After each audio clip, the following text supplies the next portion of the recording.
안녕하세요, 일렉트로캠입니다. 오늘은 테슬라 슈퍼차저에 대한 내용을 업데이트 해드릴까 합니다.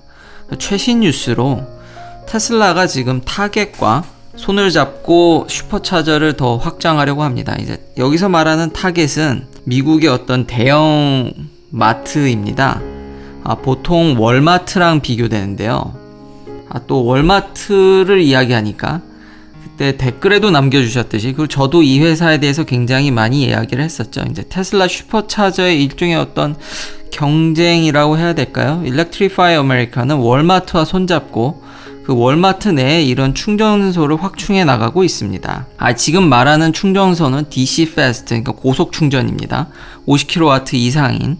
당연히 이제 월마트랑 타겟을 비교하면 사실 월마트가 훨씬 더 큰 기업입니다. 한국에는 타겟이라는 브랜드가 없죠. 이제 월마트도 제 기억에 어렸을 때 한국에 있었다가 이제 철수를 했죠. 잠깐 타겟에 대해서 이제 말씀을 드리면, 그러니까 월마트랑 비슷한데 미국 내에서 월마트보다는 좀 더 퀄리티가 좋은 편입니다.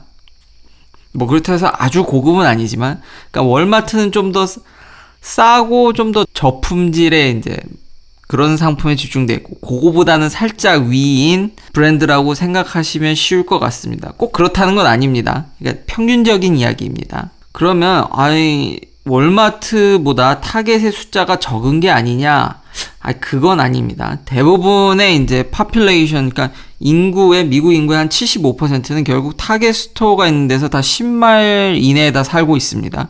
모든 타겟 스토어에 슈퍼차저가 들어가면은 정말 웬만한 인구를 다 커버할 수 있는 수준입니다. 그리고 이것은 일종의 이제 집객 효과라고 해야 될까요? 이제 타겟에 슈퍼차저가 들어오면은 아무래도 충전을 하면서 타겟을 한 번이라도 더 들어가겠죠. 이제 타겟이 그런 것을 노리고 있는 것이고요.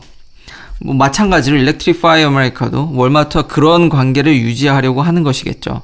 서로 이제 좀 윈윈이라고 해야 될까요? 저도 10분 안 걸립니다. 저희 집에서 한 10분 이내로 이제 타겟이 하나가 있죠. 그러니까 원래 제가 개인적으로 슈퍼차저가 이게 20분도 넘게 떨어져 있어서 이게 갔다 왔다 하면, 심지어는 이게 뭐 출퇴근 경로에 있는 것도 아니어서 제가 개인적으로 멀리 가지 않는 한은 이 슈퍼차저를 거의 쓰지 않는데, 제발 저희 집 근처 타겟에도 빨리 들어왔으면 좋겠습니다. 물론 제가 이제 계획을 확인해 보니까 요즘에 이런 문서들이 이렇게 온라인에 그냥 이렇게 막 나와도 되는지 모르겠는데, 이런 게 그냥 떠 있더라고요. 타겟과 이제 테슬라가 이제 협약을 맺고 계속 이제 공격적으로 슈퍼차저를 깔겠다는 이런 서류들이 그냥 돌고 있더라고요. 그리고 지금 당장 하겠다는 이제 각 시티에 있는 타겟 스토어 리스트도 다 나와 있고요. 근데 안타깝게 저희 동네는 없는 것 같습니다. 또 다른 소식은 지금 슬금슬금 배터리 데이를 앞두고 이 V4 슈퍼차저가 벌써 이야기가 이제 나오기 시작합니다. 이게 이유가 뭐냐면, 예전에 일론 머스크가 이제 사이버 트럭을 얘기하면서, 사이버 트럭의 레인지가 굉장히 길죠. 롱 레인지 버전은. 그러다 보니까 이제 V4 슈퍼차저, 현재 V3 슈퍼차저까지 나와 있는데, V3 슈퍼차저의 속도는 대략 250kW입니다. 피크로요. 이게 근데 사실 아주 큰 의미는 없습니다. 그러니까 과연 V4, 지금 사람들이 얘기하는 게 V4 슈퍼차저가 의미가 있겠냐. 왜냐면 초반에만 속도가 이렇게 빠르고, 물론 지금 빨간색인 모델 S도 업그레이드가 됐습니다. 계속 지속적인 업데이트가 돼서 사실상 모델 3랑 큰 차이가 나지 않습니다. 그러니까 초반에만 250으로 충전하고 이게 쭉 지속적으로 감소하죠. 파란색은 포르쉐 타이칸입니다. 근데 타이칸이 더 빠르죠. 더 빠른데 거기다가 사람들이 놀라는 점은 그러니까 이 피크 파워를 여기까지 민다 그랬는데, 저와 함께, 그러니까 이번 영상이 저와의 만남이 처음이실 수도 있기 때문에 항상 이렇게 부족할 수도 있는데요. 좀 과거의 영상을 한두 번만 참고하시면 금방 이게 허수라는 건 아실 수 있습니다. 왜냐하면 전에 말씀드렸듯이 포르쉐 타이칸은 그 유저블 배터리 용량이라고 해야 될까요? 이미 버퍼를 많이 가져가죠. 그래서 이런 착시 효과가 나는 겁니다. 그러니까 실제 쓸 수 있는 용량이 적기 때문에 이걸 마치 더 밀어붙인 것 같은 착시 효과가 있지, 사실은 앞단과 뒷단을 좀 막아놔서 이게 이렇게 더 밀어나는 효과가 나는 겁니다. 그러니까 사실 큰 차이는 없습니다. 둘 다 초반에만 피크 파워로 충전할 수 있고 그 다음부터는 배터리 보호를 위해서 결국 파워를 다운시킵니다. 아우디 이트론도 제가 찾아보니까 배터리에 버퍼를 많이 넣어서 실제 그러니까 95kW 정도로 알고 있는데 90kWh 이상을 탑재를 했지만 실제 아우디 이트론조차도 80kWh대의 실제 사용 용량을 갖고 있습니다. 그래도 그걸 감안하더라도 아우디 이트론은 피크 파워가 150밖에 되지 않지만 이걸 꾸준히 80대까지 거의 80대까지 유지하고 있죠.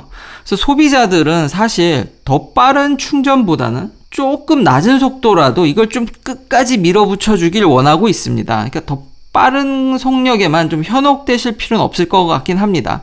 물론 이래나 저래나 테슬라의 슈퍼차저가 제일 빠른 건 사실입니다. 그러니까 실제 소비자가 느끼기에요. 소비자가 제일 중요한 거는 내가 얼마나 빨리 충전해서 더 먼 거리를 가냐가 중요한 거 아니겠습니까? 이런 기술적인 것보다 와닿는 면은요. 그런 면에서 테슬라를 참 칭찬하고 싶은 이유가 뭐냐면 저 역시도 다른 회사를 써봤지만 이게 테슬라가 너무 좋은 이유는 첫째가 모든 게 정말 유기적으로 너무 매끄럽다는 겁니다. 아까 처음 이걸 보시면 여기 테슬라 슈퍼차저는 어떠한 카드 결제기가 없습니다. 그냥 차 들어가서 꽂으면 그냥 땡입니다. 나중에 물론 결제가 되죠. 테슬라 이제 네트워크를 통해서 이미 어카운트에 차가 등록되어 있기 때문에 앱으로 자동 결제가 됩니다. 그러니까 어떠한 그런 일절에 지체되는 시간이 없습니다. 반면 일렉트리파이 아메리카는 이 결제 장치가 보이시죠? 그러니까 내려서 카드 찌르고 이제 승인이 나면 그거를 이제 꽂은 다음에 이제 연결이 차와 소통이 딱 됐다고 하면 그제서야 충전이 됩니다. 큰 차이가 아닐 수 있지만 의외로 그런 것들이 크게 다가옵니다. 그 과정이 꽤 불편하게 다가왔다는 걸 알려드리고 싶었습니다. 그러니까 그런 시간들도 사실은 저희 실제 유저들한테는 그게 크게 와닿습니다. 왜냐하면 우리가 늘 기준을 기름을 채우는 거에 맞춰져 있기 때문입니다. 그러니까 1분 1초가 사실은 크게 와닿습니다. 이런 충전에 있어서는. 그러니까 충전 속도를 별개로 하더라도 테슬라는 여기서 벌써 시간을 벌죠. 뿐만 아니라 이게 그러니까 좀 큰 뷰로 항상 보셔야 되는 게 항상 일부분만 보면 그 문제 있지 않냐 이렇게 해서 많은 이제 비판이 있을 수 있는데요. 큰 그림에서 보면은 진짜 이게 이런 면에 있어서는 테슬라를 따라갈 수가 없는 게 제가 슈퍼차저를 클릭하고 맵에서 차를 이제 몰고 들어가게 되면 배터리를 프리컨디셔닝을 합니다. 테슬라 차량들은 자동으로 그래서 배터리를 고속 충전에 최적화되게 맞춥니다. 근데 다른 차들은 이런 기능이 없습니다. 아직까지. 물론 이제 추후 일렉트리파이 아메리카랑 손을 잡고 그걸 하겠다고 하는데 말씀드렸듯이 조금씩 이 내부 구조라든지 규격의 차이로 인해서 이게 지금 원활하지가 않습니다. 그러니까 테슬라는 이게 모든 게 수직 계열화돼 있다 보니까 물론 셀은 제외하고요. 물론 셀도 곧 양산할 것 같지만 그러다 보니까 이런 것들이 유기적으로 굉장히 잘 돼 있다 보니까 시간이 굉장히 세이브가 많이 됩니다. 충전 시간을 그러니까 충전 속도를 별개로 하고도요. 그러니까 여러모로 이게 지금 경쟁사랑 아직은 이게 정말 넘을 수 없는 갭이 지금 현재 존재하고 있습니다. 이 테슬라 슈퍼차저 네트워크와 경쟁사들 간의 차이는 정말 좀 현격히 큽니다. 여전히 계속 뉴스에서 이런 리포트가 나오고요. 크레딧 카드 리더 프로블럼이라든지 지금 일렉트리파이 아메리카를 얘기하는 겁니다. 그리고 서로 차와 이 고속 충전은 소통이 잘 돼야 됩니다. 이게 단순히 그냥 휴대폰 꽂듯이 꽂는 게 아니기 때문에 사고가 날 수 있다는 거죠. 워낙 고용량의 이제 고전압의 전기를 흘려야 되니까요. 근데 종종 이 미스커뮤니케이션이라서 속도가 떨어진다든지 그래서 우스갯소리로 이런 ISO 15118 스탠다드를 따르냐라고 이렇게 물어봐야 되는 거를 이제 해야 된다는 이게 약간의 농담이죠. 근데 테슬라는 다 이제 통일되어 있기 때문에 그런 걸 걱정할 필요는 없고요. 또 기본적인 걸 살짝 또 정리해 드리면 현재 테슬라 슈퍼차저 네트워크는 다른 차들한테 오픈되어 있지 않습니다. 그러니까 테슬라 슈퍼차저는 온리 테슬라 차량만 충전이 가능합니다. 유럽에서는 이제 강제로 법으로 CCS2로 완전히 이제 통폐합 시켜놔서 포트는 같지만 이게 충전기가 차를 인식을 하지 못하기 때문에 다른 회사는 일단 유럽이든 미국이든 미국은 당연히 포트부터가 다르고요. 충전이 불허한데 워낙에 돌아다니는 전기차의 테슬라 차량들이 워낙 많으니까 미국 내에서는 경쟁사 브랜드들이 이미 패스트 차저에 대해서 이제 테슬라한테 오픈을 하려고 합니다. 물론 차 데모는 지금 어댑터가 있어서 오픈이 되어 있죠. 이 회사들은 당장의 수익을 내야 되기 때문에 이미 많이 깔려있는 전기차를 상대로 할 수밖에 없습니다. 그래서 추후 테슬라가 이 네트워크를 다른 전기차에 오픈하냐 마냐 뭐 그런 이야기가 있는데 당연히 이게 테슬라한테 득이 되면 오픈을 하겠죠.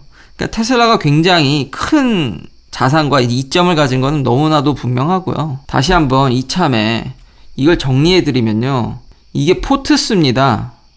커넥션 수인데 2020년 6월 30 기준인데 지금 미국 내에 테슬라 슈퍼차저의 포트 수는 이렇고요.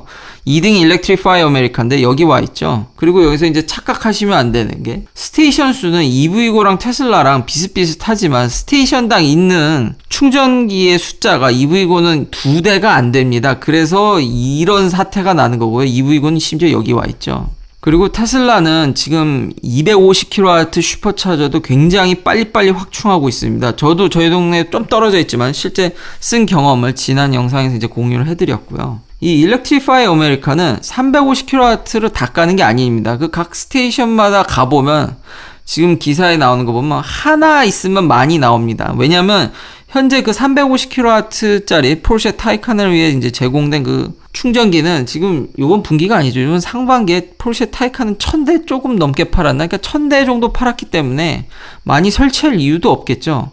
그러니까 이게 현격한 차이가 나는데 지금 250kW에다가 타겟에서 아까 그 공격적인 업데이트와 지금 이 V4도 얘기가 나오고 있죠. 배터리 데이에 파워트레인 업그레이드 이야기도 할 수 있다는 얘기들이 계속 나오고 있기 때문에 아직까지는 아주 확률이 높다고 얘기하기 힘들지만 이 사이버 트럭을 앞두고 모델 S랑 모델 X의 파워트레인 업그레이드를 해서 이걸 공유한다는 얘기가 좀 있거든요. 아직 확정된 건 아닙니다. 그러면서 여기서 이제 V4 슈퍼차저 얘기도 나올 거다라는 이제 루머가 있습니다. 그래서 이제 사이버 트럭 얘기를 하면 이게 경쟁 상대는 지금 포드 F150 일렉트릭인데 뭐 이런 소식이 하루 이틀이 아니죠. 제가 누누이 내연기관은 아무래도 좀 신뢰를 잃었다는 지금 포드가 결국 F150 일렉트릭을 2022년으로 미뤘습니다.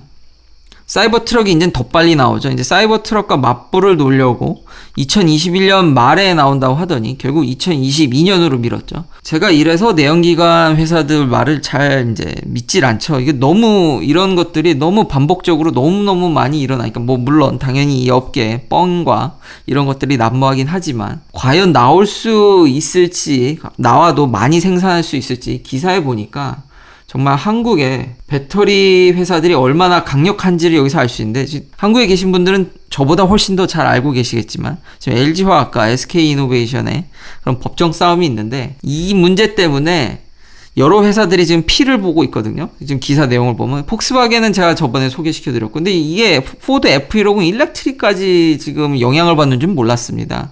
그래서 이 영향으로 인해서 그러니까 나온다 할지라도 뭐 딜레이 된 것뿐만 아니라 이제 생산이 많이 될 수 있겠냐라는 이제 의구심들이 계속 나오고 있습니다. 아 진짜 이러다가 이게 포드가 망할 수도 있겠다라는 생각이 현재 미국 회사들의 가장 큰 수익원은 이런 픽업 트럭인데 이렇게 만약에 딜레이가 되고 양산도 많이 되지 못한다면 만약 사이버 트럭의 흥행이 이 포드 F150의 파일을 갉아먹는다면 진짜 이거는 심각한 타격이 될 수 있을 것 같습니다. 예, 정리하면 테슬라 슈퍼차저는 충전 속도뿐만 아니라 그런 충전 경험, 그냥 가서 꽂으면 된다는 점, 차가 알아서 프리컨디셔닝 된다는 점, 그런 점들이 유기적으로 작동해서 정말 빠른 충전 환경을 제공하고요. 물론 카인드라이버는 최근에 이런 비판적인 기사, 저도 이제 말씀드렸었지만 근데 이거는 빵일 때 들어가서 100으로 찰 때 시간입니다. 그러니까 이런 거에 현혹되시면 안 되고요. 보통 이렇게 들어가지 않습니다. 그리고 이 정도 여기 10% 이하로 내려가게 되면 보호 모드가 작동하기 때문에 이게 데워지는데 시간이 걸려서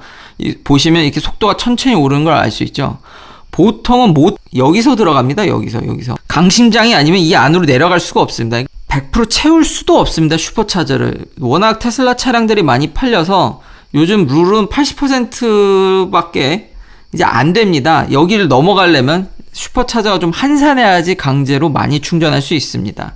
그래서 요 사이기 때문에 시간이 그리 오래 걸리지 않는다는 점, 그 아까 말씀드린 그런 부가적인 면으로 인해서 그리고 개수 여러 가지 것들을 고려했을 때 여전히 현격한 차이가 있다라는 점을 다시 한번 알려드리고 싶습니다. 긴 영상 시청해 주셔서 감사합니다. 내일도 테슬라 관련 이야기들로 찾아뵙겠습니다.